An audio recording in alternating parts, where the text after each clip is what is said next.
Hi, I'm Phil, I'm the Senior Project Worker at DENS Day Centre. Just to let people know, as of the 1st of June, we have reopened, but on a limited capacity only.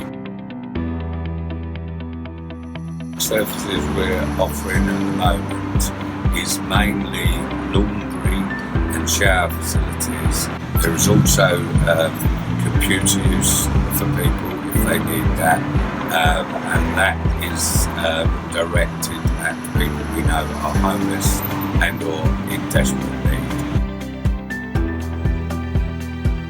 Albeit on a limited basis, we are over the moon that the day centre has reopened again and able to provide a service that everybody needs.